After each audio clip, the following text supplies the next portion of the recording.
शिव गुरु के चरणों में प्रणाम करती हूँ। मैया पार्वती के चरणों में प्रणाम करती हूँ। मेरा प्रणाम स्वीकार हो। धरती माता के चरणों में प्रणाम करती हूँ। सभी गुरु बहन गुरु भाइयों के चरणों में प्रणाम करती हूँ। सभी देवी देवताओं के चरणों में प्रणाम करती हूँ। मेरा प्रणाम स्वीकार हो। साहेब भैया नीलम दीदी के माध्यम से हमें 3 सूत्र मिला है। पहले में चर्चा करना है, दूसरे में दया मांगना है, तीसरे में 108 बार से प्रणाम करना है। और आइए, आप सबका कमलेश भक्ति चैनल पर स्वागत है। मैं आपको और एक नई चर्चा सुनाने जा रही हूँ। चर्चा बहुत सुंदर है, चर्चा बहुत अच्छी है। और आप सबका कमलेश भक्ति चैनल पर स्वागत है। और आप नए हो तो मेरे चैनल को लाइक शेयर कमेंट सब्सक्राइब कीजिए। और लास्ट में हर हर बोले ओम नमः शिवाय बोल दीजिए।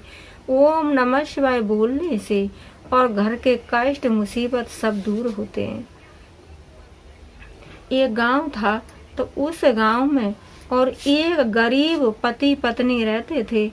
तो बेचारे बड़े गरीब थे तो उन्होंने गांव बाहर और एक अपनी छोटी सी मढ़ई डाल ली और उसी मढ़ई में और अपना गुजर करते थे।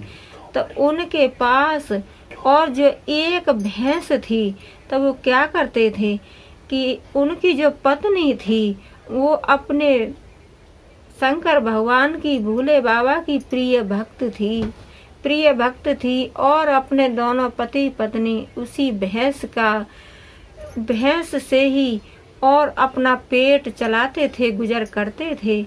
क्योंकि भैंस दूध देती थी, तो जो दूध देती थी तो उनकी पत्नी की एक आदत थी कि जैसे दूध निकालती थी तो थोड़ा सा दूध निकाल करके और रखती थी और अपने प्रभु के चरणों में अर्पित करती थी, भोले बाबा के चरणों में अर्पित करती थी। तो भोले बाबा और जो है मैया पार्वती बड़े खुश होते थे। कहते थे कि मेरे भक्त हैं तो गरीब, लेकिन इनका दिल बहुत बड़ा है। धन से गरीब हैं लेकिन मन से बहुत अमीर हैं। तो उनका पति पत्नी का यही काम था कि भैंस का दूध बेचते थे और उसी से अपना गुजर करते थे, अपना उसी से ग्रस्त चलाते थे।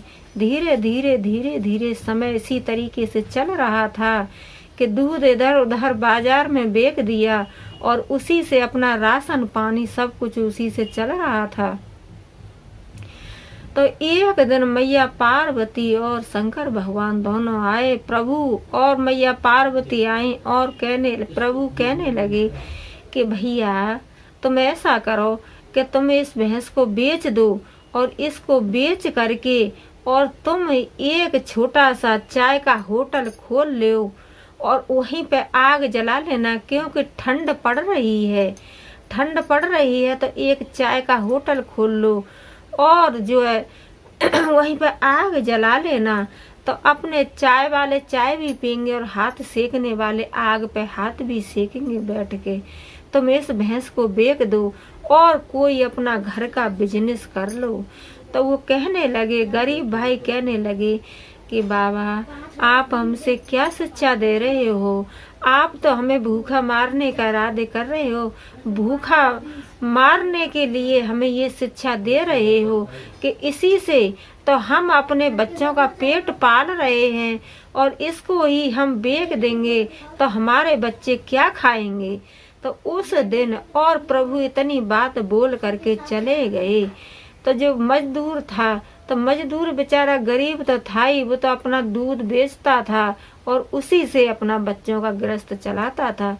तो फिर 2-4 दिन पीछे, 10 दिन पीछे और प्रभु आए। फिर प्रभु कहने लगे, एक ब्राह्मण जी का रूप रख के आए और प्रभु कहने लगे कि भाई इस भैंस को तुम बेच दो और अपना छोटा सा और एक बिजनेस कर लो, एक चाय की दुकान रख लो। ठंड पड़ रही है और जो है आग जलाओ तो इधर उधर के आएंगे, गांव बाहर तो बेचारे रहते ही थे, आएंगे तो हाथ सेकेंगे और जो है चाय पिएंगे।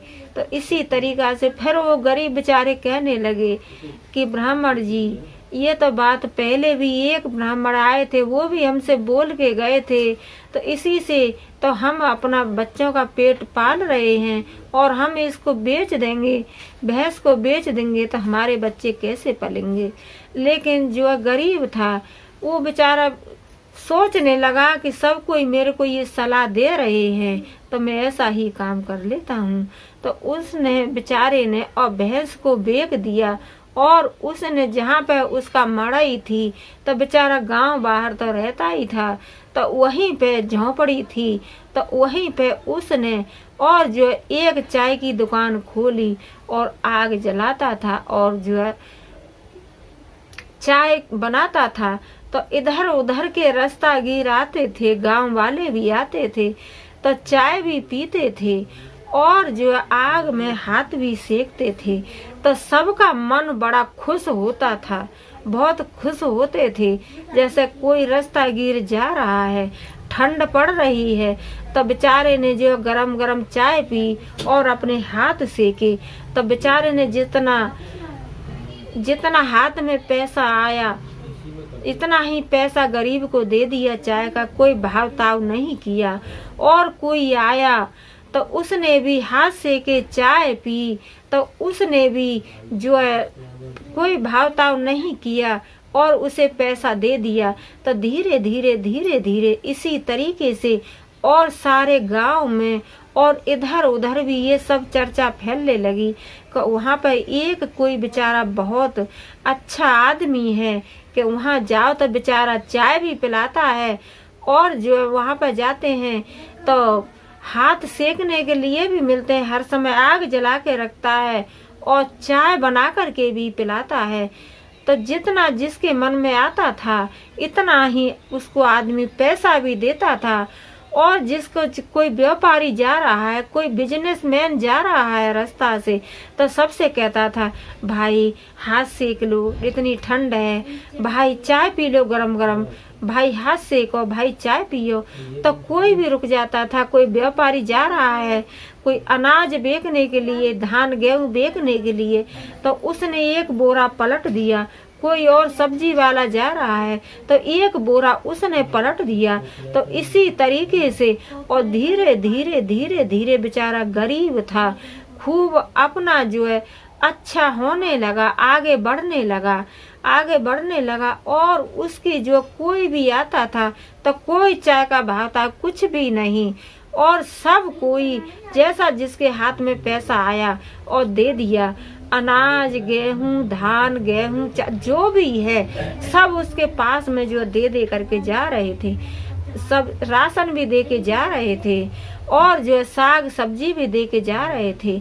तो जो गरीब था धीरे धीरे धीरे धीरे अमीर होने लगा। और उनकी पत्नी थी वो तो अपने भगवान का, अपने प्रभु का नाम लेती थी और यही कहती थी कि हे प्रभु, हम नहीं जानते थे कि आप हमारे दरवाजे पे और हमको शिक्षा देने आए हो, लेकिन हम समझ नहीं पा रहे थे।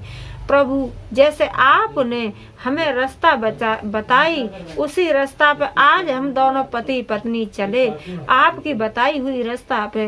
तो आज हम गरीब से अमीर बन गए। तो यही कहते हैं कि किसी न किसी रूप में और प्रभु हमको मिल जाते हैं। तो न जाने कि कोई भी हमको प्रभु अपने दर्शन ऐसे नहीं देते हैं, प्रभु तो सबके हृदय में हैं। तो प्रभु तो किसी न किसी के रूप में ही और हमको और आपको अच्छी रास्ता दिखाते हैं। हम और आप समझें या ना समझें, तो उसने गरीब ने बेचारे ने उनकी बात मान ली।